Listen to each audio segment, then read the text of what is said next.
అందరికీ నమస్కారం. నేను పూర్ణచంద్ర భార్య స్వప్న. నాకు స్వేచ్ఛ పూర్ణ ద్వారానే పరిచయం అయింది. ఫ్రెండ్స్ అని మాత్రమే తెలుసు నాకు. రిలేషన్ ఉందని నాకు అసలు తెలీదు. ఈ రిలేషన్ గురించి కూడా నాకు తెలిసింది స్వేచ్ఛ ద్వారానే. తను నాకు ఫోటో పెట్టడం ద్వారా తెలిసింది. నేను పూర్ణని అడిగాను ఏంటిది అని చెప్పేసి అడిగితే చెప్పాడు. చెప్పినాక నాకు ఆయనకి గొడవలు స్టార్ట్ అయింది. అక్కడ నాకు ఇంకా తెలిసింది ఏంటంటే అక్కడ కూడా తనతో గొడవలు ఉంటున్నాయి అని చెప్పేసి అంటే ఇంకా నేను ఆయనను ఎందుకు ప్రెషరైజ్ చేయాలి అని చెప్పేసి నేను ఆయనను వదిలేశాను. ఇంకా నేను ఎందుకు ఇప్పుడు మీడియా ముందుకు వచ్చానంటే అరణ్య మా ఆయన మీద చేసిన ఆరోపణలు చూసి నేను తట్టుకోలేక నేను ముందుకొచ్చాను. నేను మీడియా ముందుకు ఎందుకు వచ్చానంటే ఇప్పుడు స్వేచ్ఛ కూతురు అరణ్య మా ఆయన మీద నిందలేస్తుంది. ఆ నిందలు నేను చూసి తట్టుకోలేక నేను వచ్చాను బయటికి. నా పిల్లలతో పాటే అరణ్యను కూడా సరి సమానంగా చూసుకున్నాడు పూర్ణ. చూసుకున్నాడు. తనకి స్కూల్లో జాయిన్ చేశాడు, ఫీజులు కట్టాడు. నా పిల్లలకి బట్టలు తీసుకున్నప్పుడు ఆయన కూడా తీసుకునేవాడంట. నేను నీ కన్న తండ్రి కూడా వదిలేసి వెళ్ళిపోతే కూడా పూర్ణ ఆ స్థానం తీసుకున్నాడు. కన్న తండ్రి కన్నా ఎక్కువనే చూసుకున్నాడు. నా కూతురుని ఎలా అయితే చూసుకున్నాడో నిన్ను కూడా అలానే చూసుకున్నాడు అరణ్య. కానీ నువ్వు ఇలాంటి నిందలు వేయడం కరెక్ట్ కాదు.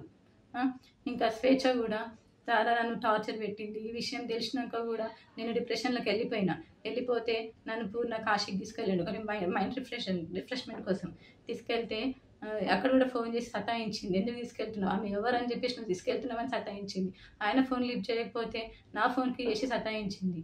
అసలు ఎక్కడికి తీసుకెళ్ళినా, ఫంక్షన్కి వెళ్ళినా, ఎక్కడున్నా కూడా నువ్వెందుకు ఆమెతో ఉంటున్నావు, నా దగ్గరకు వచ్చేసాయి అని చెప్పేసి చాలా బ్లాక్మెయిల్ చేసింది. ఎప్పుడు చూడండి స్లీపింగ్ పిల్స్ మింగడము.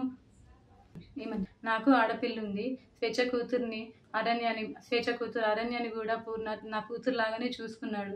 నాకు తెలియకుండా పిల్లలని ఆమె దగ్గరికి తీసుకొని వెళ్ళి ఆడిపిస్తుంటే వచ్చేవాడు. తర్వాత నాకు నా పిల్లలు చెప్పారనమాట, అమ్మ ఒక అక్క దగ్గరికి వెళ్ళి ఆడుకుంటున్నాను, ఒక ఆంటీ ఉన్నది, ఒక ఆంటీ నన్ను అమ్మ అని పిలవమని చెప్పింది అని చెప్పేసి నా కూతురు చెప్పింది.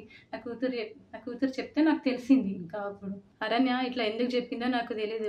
తన వెనకాల ఎవరుండి చెప్పిస్తున్నారో కూడా నాకు తెలీదు. కానీ ఇవన్నీ చేయొద్దు అరణ్య, నువ్వు కొంచెము ఆయన మీద నాకు నమ్మకం ఉంది. ఆయన అంత చెడ్డ మనిషి కానే కాదు. ఇంత చేరదీసిండు నిన్ను మీ మమ్మీని ఇంత చేరదీసినా కూడా నా బతుకుని మీ మమ్మీ ఏం చేసిందమ్మా, తీసుకుపోయి మమ్మల్ని రోడ్డు పాలు చేసేసింది. ఇప్పుడు నా జీవితము ఏంటి, నా పిల్లల భవిష్యత్తు ఏంటి అరణ్య? నాకు కోర్టు మీద నమ్మకం ఉంది. మా ఆయన నిర్దోషి. నేను ఆయనను ఎలాగైనా కాపాడుకుంటాను.